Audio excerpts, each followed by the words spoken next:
Hey everybody, welcome back to another Pitching Ninja's Filthiest Pitches of the Day. Remember, before we get to those pitches, hit that subscribe button, join Ninja Nation. I have a big announcement for you when we hit 100,000, and I'll stop doing these long intros too. So hit subscribe, and without further ado, here are my filthiest pitches of the day. I'm going to start with Chris Bassitt, who had 7 Ks in 8 scoreless innings. His curveball was filthy. He's got a 37% whiff rate on that curveball this year. And you can see from this overlay of his cutter and curveball why that curveball is so effective. Shane Bieber had 7 strikeouts in 6 2/3 innings. He, of course, had his dirty knuckle curve and this Expelliarmus slider, taking hitters out Harry Potter style. Expelliarmus! Dane Dunning threw 6 scoreless innings and had a wicked slider going. Jordan Lyles didn't have an amazing outing, but he did have these 6 sliders and this nasty sinker. Kyle Hendricks had 6 Ks in 5 innings, giving up only 1 run, mostly due to these filthy changeups. Unfortunately for Hendricks and the Cubs, the bullpen couldn't quite keep up that pace. Nick Pivetta, who's been really good lately, threw 8 innings, giving up only 1 run and had 3 Ks, and had a wicked slider. Red Sox pitching has been really good lately, and Chris Sale is due back soon. He actually was in the dugout. JT Brubaker was nasty for the Pirates. He had these wicked sliders and curveballs, but was subject to one of the most amazing innings I've seen recently. It started off with a couple of errors. Then, with runners on first and second, Brubaker went into the windup. Since Brubaker was in the windup, once he started his windup, Molina took off. Brubaker forgot he was in the windup and went to throw over to second, which of course is a balk. Once you start your windup, you have to deliver the ball to the plate. Then, with the bases loaded and 2 out, the ground ball hit to short, and Gorman, realizing that if he slid, he may be out, instead sprinted to second base and past second base. So instead of the slide slowing him down, he was actually to keep his speed because he ran almost in a straight line. You can see his momentum take him almost to the outfield. And by overrunning second base, there was no longer a force. So even though there were bases loaded and 2 out, the run scored because it was a tag play instead of a force play. A really heads-up baseball move. It's these little things that make this game so great. Brubaker was outdueled by Matthew Liberatore, who had these beautiful curveballs, getting 5 Ks in 5 innings. Logan Gilbert had 6 Ks in 6 scoreless innings, mostly due to his fastball. His ERA on the season now, 2.22. Keeping with the Logan theme, Logan Webb had 9 Ks in 7 scoreless innings, thanks to his changeup and slider. And check out this slider getting a swing in the middle of the other batter's box. That's how nasty Logan Webb's slider can be. Tony Gonsolin had 6 strikeouts in 6 1/3 scoreless innings thanks to his fastball and slider. He is now 8-0 with a 1.42 ERA. He's been incredible. Tyler Mahle was dominant again with 12 strikeouts, mostly on fastballs, although he did have a K on a splitter.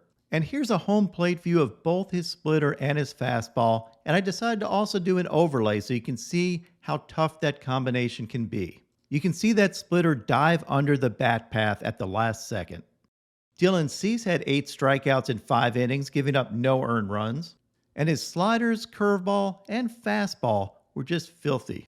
Here's an overlay that shows you why you might swing at a Dylan Cease curveball in the dirt. I overlay his curveball and his 99-mile-an-hour fastball, and you can see the curveball doesn't have a hump in it. It starts out in the same plane as his 99-mile-an-hour fastball, and by the time you realize it's a curveball, it's too late.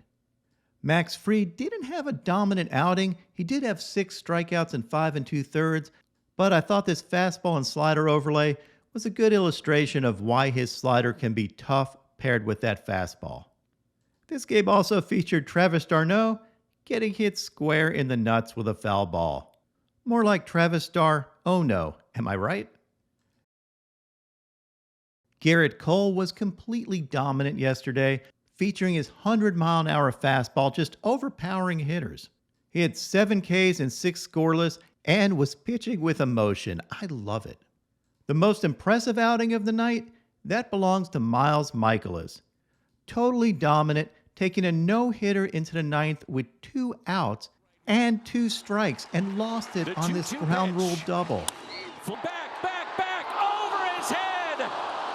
His reaction. Absolutely heartbreaking. Now on to my filthiest relievers. Ryan Helsley had this 88-mile-an-hour slider and soared. Jose Quijada wanted all of the smoke against Freddie Freeman, staring him down and then getting the K, and walked off with his cocky K strut. He's been really good this year with a 1.35 ERA on the season. Craig Kimbrell had 3 strikeouts in the 9th inning, featuring his filthy knuckle curve. It also featured something I had never seen before, and it was scary. Here is a broken bat that flies straight into home plate umpire Nate Tomlinson's face. Luckily, he was okay. It looked like he just got a cut, but holy crap, is that scary. Dillon Tate had a wicked slider and changeup, and look at this overlay. This is impossible. Clay Holmes had another scoreless outing, what else is new, and had these vicious turbo sinkers. He has earned himself the nickname Sherlock, as in when he comes in, it's a sure lock the Yankees are going to win. His ERA on the season, 0.3. Incredible. Camilo Doval had this 103-mile-an-hour fastball, wicked sliders, and K-jump. And lastly, my filthiest pitch of the day goes to Michael King for this curveball that broke over 20 inches with 3,060 RPMs. Look at that thing. The Yankees call these sliders Whirly sliders, and it uses the concept of seam-shifted wake to make the ball move more. You can see King using a 2-seam grip, which is key to making the seams end up in the right orientation to create a wake behind the baseball.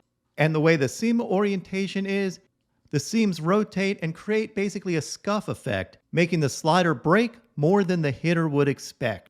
King calls his breaking ball a curveball, but it does move kind of like a slider, and other Yankees throw this seam-shifted wake pitch as a slider. I talked to Lucas Litke about the Yankees' Whirly slider, and while the pitchers don't really understand the science behind it, they know it works. Say you throw one that's moving 23 inches, horizontal break. What do the dots look like on the ball?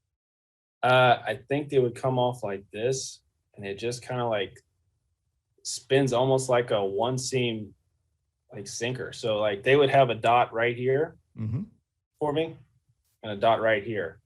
And now, my pitching ninja moment of zen. This guy really wanted his camera time. And much more. Download the MLB Ballpark app today. What the heck? John, there's the bird that attacked Larry the other day. We love that bird.